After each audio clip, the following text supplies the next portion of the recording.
Welcome to Zee Telugu news. ఈరోజు stock మార్కెట్లో చూసుకుంటే ముఖ్యంగా యుద్ధ భయాలు అయితే స్టాక్ మార్కెట్లో బాగా కనిపించినాయని చెప్పాలి. మార్నింగ్ గ్యాప్ డౌన్తో స్టార్ట్ అయిన మార్కెట్ అయితే కంటిన్యూ అదే నష్టాలను అయితే కొనసాగించడం జరిగింది. ముఖ్యంగా ఖమేనీ అండర్ గ్రౌండ్లోకి వెళ్ళడం అక్కడ పతాక స్థాయికి చేరిందని చెప్పాలి యుద్ధం యొక్క ప్రభావం. సో మార్కెట్లు అయితే కంటిన్యూగా నెగిటివ్లోనే ట్రేడ్ అవ్వడం జరిగింది. ముఖ్యంగా సెన్సెక్స్ చూసుకుంటే 138 పాయింట్లు డౌన్ అయిపోయి 81,444 దగ్గర క్లోజ్ అయింది. నిఫ్టీ వచ్చేసి 41 పాయింట్లు డౌన్ అయిపోయి 24,812 దగ్గర క్లోజ్ అవ్వడం జరిగింది. బ్యాంక్ నిఫ్టీ చూసుకున్నా కొంచెం మంచి మూమెంట్లో ఉంది ఈరోజు, అండ్ 114 పాయింట్లు అయితే అప్లో ట్రేడ్ అవ్వడం జరిగింది. మిడ్ క్యాప్లు చూసుకుంటే 0.70% అయితే డౌన్ అవ్వడం జరిగింది. స్మాల్ క్యాప్ చూసుకుంటే 0.20% డౌన్ అవ్వడం జరిగింది. ముఖ్యంగా బ్రాడర్ మార్కెట్ల ఇండెక్స్ మార్కెట్ల కంటే వాటర్ మార్కెట్లే కొంచెం మంచి పర్ఫార్మెన్స్ ఇచ్చాయని చెప్పాలి. సెక్టార్ వైజ్ చూసుకున్న మ్యాక్సిమం అన్ని సెక్టార్లు కూడా కొంచెం నెగిటివ్లోనే క్లోజ్ అవ్వడం జరిగింది. ముఖ్యంగా consumption, private bank limited and automobile, bank Nifty ఇవి సంబంధించిన సెక్టార్లు మాత్రం కొంచెం మంచి మూవ్మెంట్ కనిపించినాయి. మిగతా అన్ని సెక్టార్లు media, entertainment, IT, metal and Nifty health care, Nifty oil, gas, construction అన్ని సెక్టార్లు కూడా నెగిటివ్లోనే ట్రేడ్ అవ్వడం జరిగింది. ముఖ్యంగా ఈరోజు మీడియా అండ్ ఎంటర్టైన్మెంట్లో అయితే భారీ పతనం అయితే కనిపించిందని చెప్పాలి. ఇంచుమించు 1.2% అయితే మార్కెట్ డౌన్ అవ్వడం జరిగింది. ఓవరాల్గా మార్కెట్లు అయితే అన్ని నెగిటివ్లో ఉండడం జరిగింది. నెక్స్ట్ అంటే యుద్ధం, ఇరాన్ అండ్ ఇజ్రాయెల్ యుద్ధం అయితే పతాక స్థాయికి చేరింది. ఇరాన్ అధ్యక్షుడు ఖమేనీ అయితే అండర్ గ్రౌండ్లోకి వెళ్ళిపోవడం జరిగింది. నెక్స్ట్ ఎలా ఉండబోతుంది మార్కెట్? ఇంకా బీఎస్సీలో కూడా చాలా అప్డేట్స్ ఉన్నాయి. బీఎస్సీ యొక్క expiry date, NSC expiry date మారడం జరిగింది. మనతో మాట్లాడడానికి స్టాక్ మార్కెట్ అనలిస్ట్ జీవి సత్యనారాయణ గారు ఉన్నారు. Sir good evening. Good evening sir. చూస్తే మార్కెట్ కంప్లీట్ డౌన్ అవ్వడం జరిగింది, అంటే వాలటాలిటీ ఎక్కువ కనిపించింది. ఏం చెప్తున్నారు మార్కెట్ గురించి?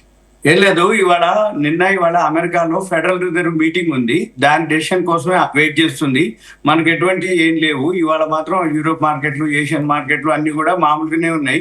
మంది కూడా అందుకనే 138 పాయింట్లు మైనస్ లో క్లోజ్ అవడం జరిగింది. కానీ ఇరాన్ ఇజ్రాయెల్ వార్ ఏదైతే ఎన్నాళ్ళు నడవదు, ఎందుకంటే అక్కడ మిసైల్స్ అన్ని కూడా అయిపోవడం జరుగుతుంది. ఇప్పుడు ఎవరైతే అండర్ గ్రౌండ్ లోకి పోయినరో తర్వాత ఎక్కడో ఒక దగ్గర ఇప్పుడు చర్చల్లోకి రావాలి, మీరు ఏదో ఒకటి డిసైడ్ చేసుకోండి అని ఆయన ట్రంప్ చెప్పడం జరిగింది.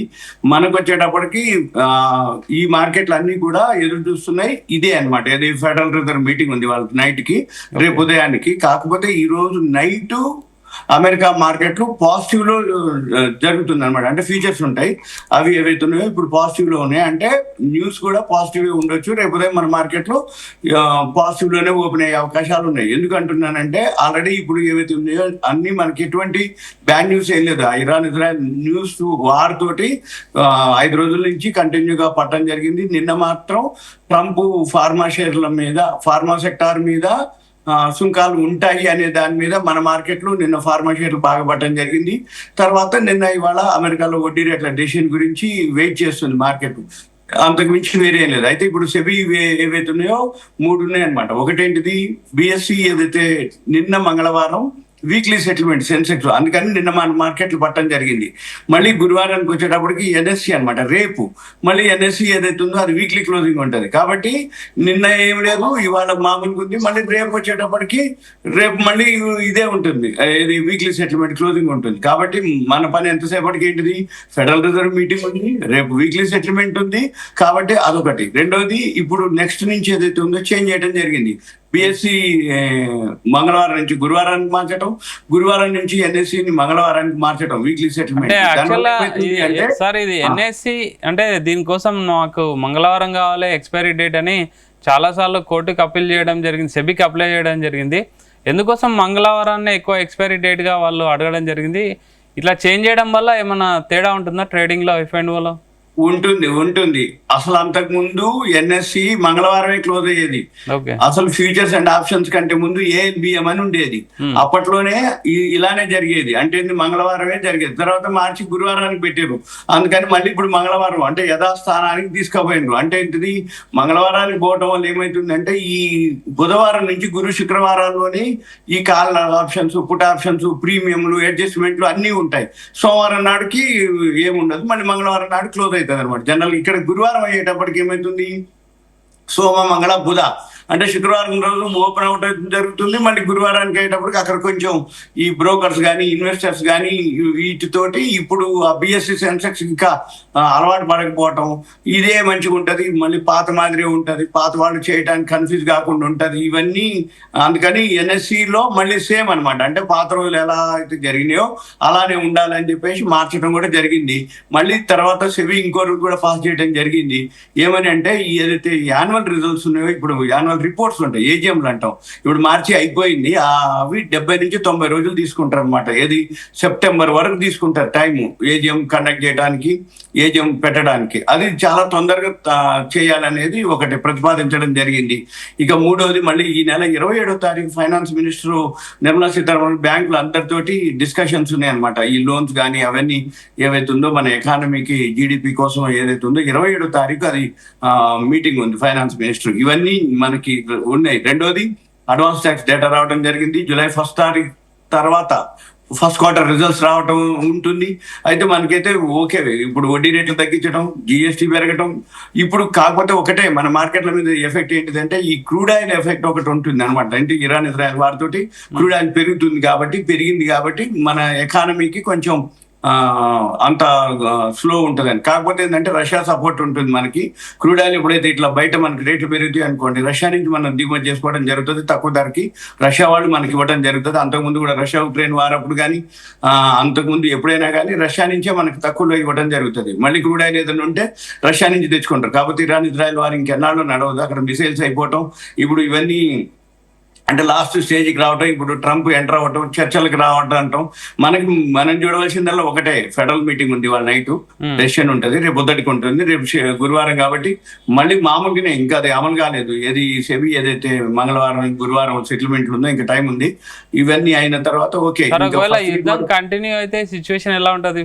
ఉండదు ఇంకెన్నాళ్ళు నడిస్తే అక్కడ లేవు అయిపోయినాయి అంటారు. అంటే మిసైల్స్ అవన్నీ కూడా ఎండ్కి వచ్చేసినాయి అనమాట. అందుకని ఇంకా ఎక్కువ తక్కువ ఇక ఉండకపోవచ్చు. వీళ్ళు ఎవరో ఒకళ్ళు ఎంటర్ అవుతారు కాబట్టి ఇక యుద్ధం చర్చల కన్నా రావాలి. కాకపోతే మీరు అన్నట్టు అదే భయంతో మార్కెట్లు పడుతున్నాయి. ఏమని, యుద్ధం ఇంకా కొనసాగితే క్రూడ్ ఆయిల్ పెరిగిపోతుంది. క్రూడ్ ఆయిల్ పెరిగిపోతే ధరలు వరల్డ్ మొత్తానికి ఎకానమీకి దెబ్బ అవుతుంది. ఇది క్రూడ్ ఆయిల్ సప్లై ఉండదు కాబట్టి క్రూడ్ ఆయిల్ షార్టేజ్ అయిపోతుంది, డిమాండ్ పెరుగుతుంది, సప్లై ఉండదు, యూసేజ్ ఉంటుంది, రేట్లు పెరిగిపోతాయి, ఎకానమీ ఇన్ఫ్లేషన్ పెరిగిపోతుంది. అంటే ఎకానమీ స్లో డౌన్ అయితే ఇన్ఫ్లేషన్ పెరుగుతుంది. అందుకని ఇప్పుడు వీళ్ళందరూ ఎంటర్ అవుతారు. ఈ ఎక్కడో ఒక దగ్గర దీన్ని యుద్ధం ఆపాలి, మళ్ళీ క్రూడ్ ఆయిల్ మామూలుగా రావాలి ధరలు. ఎందుకంటే ప్రొడక్షన్ ఎప్పుడైతే మళ్ళీ స్టార్ట్ అవుతుందో క్రూడ్ ఆయిల్, అప్పుడు ధరలు తగ్గడం మొదలు పెడతాయి. ఇప్పుడు యుద్ధ వాతావరణంతో ప్రొడక్షన్ లేదు క్రూడ్ ఆయిల్ కాబట్టి క్రూడ్ ఆయిల్ ధర పెరగడంతో ఇప్పుడు మన షేర్ మార్కెట్లు అన్ని కూడా కొంచెం డౌన్ లో ఉన్నాయి. తర్వాత మళ్ళీ మామూలు అవుతుంది. దీంతో పాటు సిల్వర్ ఆల్ టైమ్ హైక్ రావడం జరిగింది, గోల్డ్ సైడ్ వేస్ లోకి వెళ్ళడం జరిగింది. ఇదే న్యూస్ అనమాట. ఏదైతే యుద్ధం వాతావరణం రావడంతో సిల్వర్ ఇవాళ కూడా పెరగడం జరిగింది ఆల్ టైమ్ హై. గోల్డ్ అయితే 1,00,000 దాటిపోయింది, అది సిల్వర్ ఎప్పుడో దాటిపోయింది 1,00,000, సైడ్ వేస్ లో ఉంది అనుకోండి ఇవాళ గోల్డ్ వరకు. మళ్ళీ యుద్ధం కనుక దాన్ని బట్టి అప్పుడు మళ్ళీ గోల్డ్ సిల్వర్ స్లోగా అవటమా, అంటే ఇది పాజిటివ్ అయినప్పుడు మళ్ళీ గోల్డ్ సిల్వర్ తగ్గడం జరుగుతుంది. అయితే ఓవరాల్ గా రేపు అయితే పాజిటివ్ గానే ఓపెన్ అయ్యే సూచనలు అయితే అవకాశాలు ఉన్నాయి. ఎందుకు అంటే ఇప్పుడు డౌ ఫ్యూచర్స్ పాజిటివ్ లో అనమాట, అంటే మార్కెట్ రికవరీ అవటం. అంటే ఉదాహరణకి ఉదయం పూట ఉన్న మార్కెట్ మైనస్ ఉందో, క్లోజింగ్ లో కాలే, లాస్ట్ లో రికవరీ అవ్వడం జరిగింది. 81,237 మంది ఇవాళ లో, ఇప్పుడు 81,444లో క్లోజ్ అయింది. అంటే లో నుంచి ఒక 200 పాయింట్లు రికవరీ అవ్వడం జరిగింది. అందుకని ఇవాళ డౌ ఫ్యూచర్స్ పాజిటివ్ లో ఉంది. ఇప్పుడు అంటే నైట్ అమెరికా మార్కెట్లు బాగుంటాయి అనేది చూపిస్తుంది. కానీ ఫెడరల్ రిజర్వ్ అనౌన్స్ చేస్తే తప్ప మనకు తెలియదు. కాకపోతే ఓవరాల్ గా అదేమి ఉండదు. ఎప్పుడు ఫార్మాలిటీస్ ప్రతి 2 నెలలకు ఒకసారి ఫెడరల్ మీటింగ్ ఉంటుంది, వడ్డీ రేట్ల డెసిషన్ ఉంటుంది, అనౌన్స్ చేయాలి. అది వాళ్ళు అనౌన్స్ చేస్తారు. మన ఇండియన్ టైమింగ్స్ వచ్చేటప్పుడు నైట్ 12 గంటలప్పుడు. కానీ మనకు పొద్దున్నే తెలిస్తే దాన్ని బట్టి ఏషియన్ మార్కెట్లు, మన మార్కెట్లు, దాన్ని బట్టి మన మార్కెట్లు పాజిటివ్. ఇంకొకటి మన మార్కెట్కి వాటికి ఏం సంబంధం లేదు. ఎందుకంటే ఎఫ్ఐఎల్ కొంటారు, డిఐఎల్ కొంటారు. నిన్న కొన్నారు, మార్కెట్ పడ్డా కానీ ఎఫ్ఐఎల్ డిఐఎల్ ఇద్దరు కొన్నారు. మళ్ళీ ఎఫ్ఐఎల్ కనుక కొంటూనే ఉన్నారు. కాబట్టి మళ్ళీ మన మార్కెట్ పాజిటివ్ ఉంటుంది. ఏదున్నా ఇంకొక 10-12 రోజులు మాత్రం మామూలుగా సైడ్ వేస్ లోనే ఉంటుంది. ఒక రోజు పెరిగి ఒక రోజు తగ్గి, ఒక రోజు సెటిల్మెంట్ క్లోజింగ్ అంటారు, ఒక రోజు ఓపెనింగ్ అంటారు, ఒక రోజు ట్రంప్ ఫార్మా మీద సుంకాలు అంటారు. మళ్ళీ తర్వాత జూలై వచ్చేటప్పటికి 90 days అయిపోతుంది. జూలై 9కి సుంకాలు టారిఫ్లు మళ్ళీ డిస్కషన్ ఉంటుంది. వేరే దేశాలతో చర్చలు అంటారు. మళ్ళీ ఇప్పుడు అమెరికా చైనా మొన్న 10 రోజుల కిందట చర్చలు అన్నారు, మళ్ళీ ఆగిపోయింది అన్నారు. మళ్ళీ ఇప్పుడు మళ్ళీ వేరే ఏదైతే ఉందో ఇటువంటి ఈ మధ్య కాలంలో ఇదే ఏదో ఒక రోజు న్యూస్ తోటి మార్కెట్ పడటం, మళ్ళీ బౌన్స్ బ్యాక్ అవ్వటం, షార్ట్ కవరింగ్ అంటారు, లేకపోతే ప్రాఫిట్ బుకింగ్ అంటారు. ఓకే, ఇటువంటి అన్ని కూడా మనం గమనించాలి. Okay, thank you sir, thank you very much. So ఇది జీవి సత్యనారాయణ గారు చెప్పేది ఏంటంటే రేపైతే మార్కెట్ పాజిటివ్నే ఉండే సూచనలు ఉన్నాయని, ఈరోజు ఫెడ్ రిజల్ట్స్ని బట్టి నైట్ తెలుస్తుందని అయితే చెప్పడం జరుగుతుంది. Keep watching Zee Telugu news.